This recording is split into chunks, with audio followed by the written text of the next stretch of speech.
Okay, so by now we all know that HBO is taking on this whole Harry Potter reboot thing, right? Well, I went down a massive rabbit hole to try to figure out how have they cast these cast numbers, because as we know, they're gonna have massive shoes to fill, and I think the producers know that. And I need to tell you this entire story because as I looked into this, I was literally shook. I've always wanted to know about my parents. Your parents were the kindest, bravest people I ever met. There were 40,000 kids that auditioned for the top 3 roles of Ron, Harry, and Hermione. So let's get into how the final 3 were actually chosen, plus some of the other adult characters as well.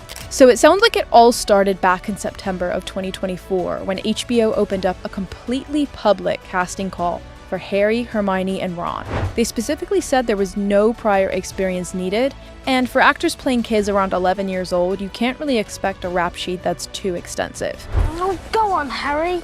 Quidditch is great. Best game there is. And you'll be great too. But I've never even played Quidditch. The only things you needed were to be between 9 and 11 years old as of April 2025, and to live somewhere in the UK or Ireland. On top of that, you had to submit 2 self-tapes by the end of October. The first tape had to be a performance of a poem or a short story of the actor's choosing, but nothing Harry Potter related, of course. Now, the second tape had to be basically just the actor talking about themselves, their family, really just a basic introduction. And I think by not asking for Harry Potter specific scenes, it allowed the casting team to figure out which child actors just had that kind of natural spark to them.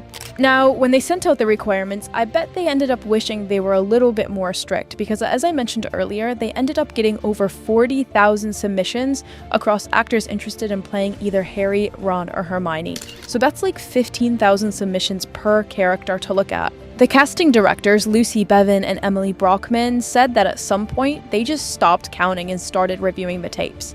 And they really did. Along with their team, they were reviewing about 1,000 submissions per day. And they basically said that once you watch a tape for a minute or so, you can pretty much tell if the actor is a contender or not. Now, after all of the reviews of the tapes, they brought the final contenders in for in-person rounds in Manchester, Glasgow, Cardiff, and Ireland. And what they found in those rooms ended up being 3 kids that none of us had ever heard of, chosen out of a pool that was larger than the population of a small city.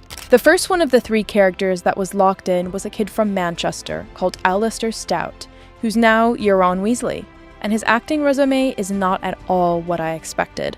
Before being cast as Ron, his entire professional acting resume consisted of a single commercial. He played, quote, a son at dinner in an advert for a potato brand called Albert Bartlett. So his only real acting credit was a character that didn't even have a name, but rather just a description. He's represented by a Manchester-based youth talent agency, so obviously they knew that he had some potential. And to be honest, he seems like a funny, charming kid, and that's exactly what got him the role. Emily and Lucy said that from the moment Alistair walked in the room, they felt that he represented the perfect mix of funny, goofy, and good-natured charm that we've come to expect from Ron's character. I suppose you have to have some natural charisma to go from being an actor with no on-screen experience. Mother doesn't want a dog.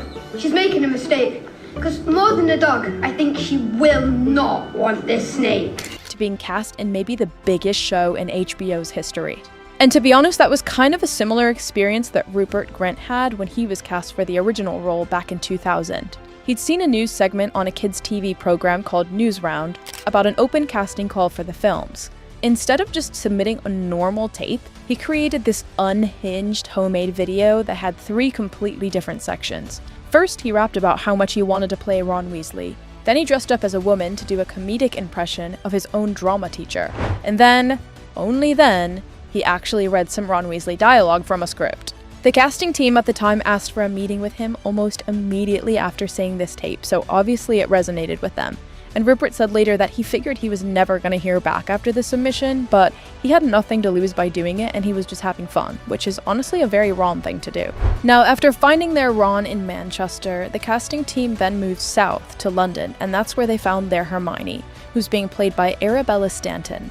Arabella is a very different kind of discovery from Alistair, though. She wasn't an unknown kid walking in off the street. She actually had professional stage experience, which if you think about it at age 11 is pretty crazy. She'd played the title role of Matilda in the West End production of Matilda the Musical at the Cambridge Theatre from September 2023 all the way through March of 2024. Matilda is incredibly strenuous as a role, both in the singing and the physical acting required. So it was kind of already known that if Arabella could handle that role, she definitely had thick skin. Now, her self-tape reportedly involved a personal story about someone she loved, and then when she made it to the in-person rounds in London, she performed the poem Invictus by William Ernest Henley. And this is the famous poem that goes, "I am the master of my fate, and I am the captain of my soul." And then she followed that up with a completely different and much more humorous scene. And it sounds like the contrast between her ability to showcase both scenes immaculately really caught the eye of Emily and Lucy's team. It showed how amazing her acting range was, and they obviously felt like they could trust her with the role of Hermione. It matters not how straight the gate, how charged with punishment the scroll. I am the master of my fate. I am the captain of my soul. Now, her official audition tape started circulating online after the announcement that she had already got the part, and people had very mixed opinions, noting that she looked very different from the original character played by Emma Watson. But other fans of the book came to her defense, saying that she looked a lot more book accurate to the description of Hermione so that people should remain open-minded. Emma's journey, on the other hand, to be cast was a lot different from Arabella's as well. She was much like Alistair and Rupert. She had no formal acting experience before joining the cast. That's another thing that makes me feel bad for how much flack Arabella has gotten so far.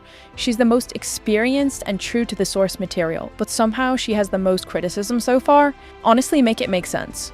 Anyway, after Manchester and London, all trails led to Glasgow, Scotland, and that's where everything clicked into place for the biggest question on everyone's mind, which is who was going to play Harry Potter. Well, that all became clear when a self-tape by a little Scottish kid named Dominic McLaughlin came across Lucy's desk. Okay, I'm a dog. And have you done any acting before? I did Macbeth in January. And were you one of Macduff's sons? Yeah, I was. Who you got killed, unfortunately. Yeah. Sorry to hear that. He was performing a poem, one that he had written himself, about a weekend in his life. And what was really different about it is that it was nothing dramatic, nothing showy, it was just something personal that he put together. But it really emulated that quiet confidence that we've come to know that Harry emulates himself.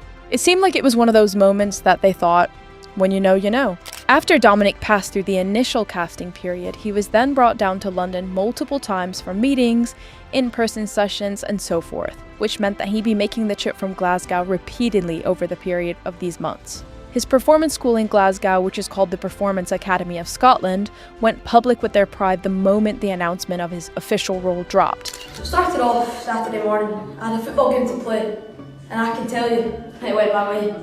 Didn't really have anything to do after that, so I just slept the rest of the day. And to be honest, it must have been pretty cool for them to see one of their pupils take on such a massive role. And I bet that will be in all of their brochures going forward.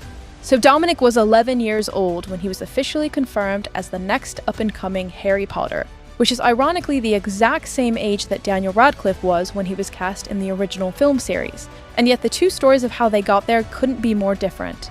By the time casting started for the first film, Daniel Radcliffe had essentially lost all interest in acting. He was completely over it. He'd had a couple of small roles, but he was starting to feel a lack of motivation beyond that. That was until David Heyman, who happened to know Radcliffe's father socially and personally, convinced the family to have Daniel come in and audition. Now maybe it was the fact that he felt that he had nothing to lose, as I said, he was completely overacting, but many years later, director Chris Columbus said that he knew almost immediately that Daniel was Harry Potter.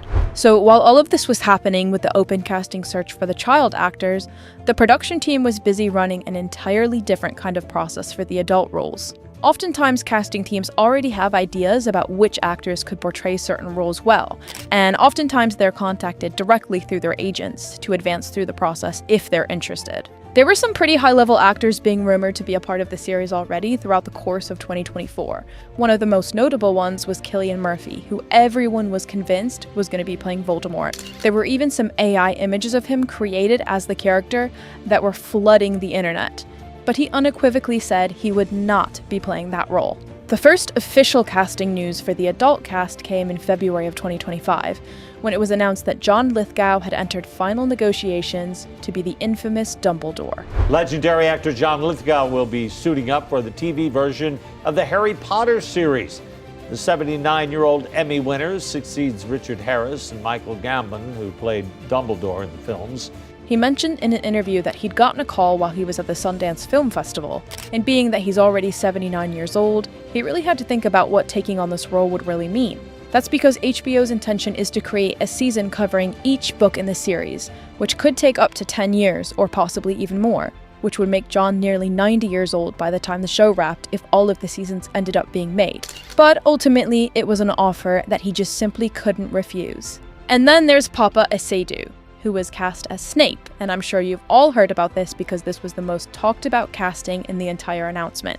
Esedu grew up reading Harry Potter, and he's publicly said that, as a kid, his mom really couldn't afford a babysitter. Every single day, go to school there as well. So every single day they're at school, and then this is like school break, you know, when they're filming. But they're so talented, and yeah, I think people are going to fall in love. So during the school holidays, she'd take him to the library where he would read the Harry Potter books, and it was really a form of escape for him when other things in life were getting tough. And people have definitely had mixed opinions on his casting as Snape because obviously he's a different race than the original character was written as. And some people have praised the intentional diversity, while others expressed that they felt this might cause some mild discomfort because the character is often described in certain negative ways, and they were worried that this might stir up some racial undertones that aren't meant to be there. And then finally, we've got two of the other main cast members, who are Nick Frost, playing Hagrid, and Janet McTeer, who's playing Professor McGonagall. Now, they were both confirmed in the same announcement in April of 2025, really rounding out that core Hogwarts faculty staff all in one go. And photos of Nick and Dominic filming together have already been circulating on social media, and they're stirring up quite a bit of discourse already. They were funny and clever. They stood up for what they believed was right. The series is going to premiere on Christmas Day of this year, so 2026, on HBO. And whether or not you were skeptical, I'm really curious to hear what you guys think about how this is all going to go down. Will it be better than the originals? Is it going to be a total flop? Let me know what you think in the comments.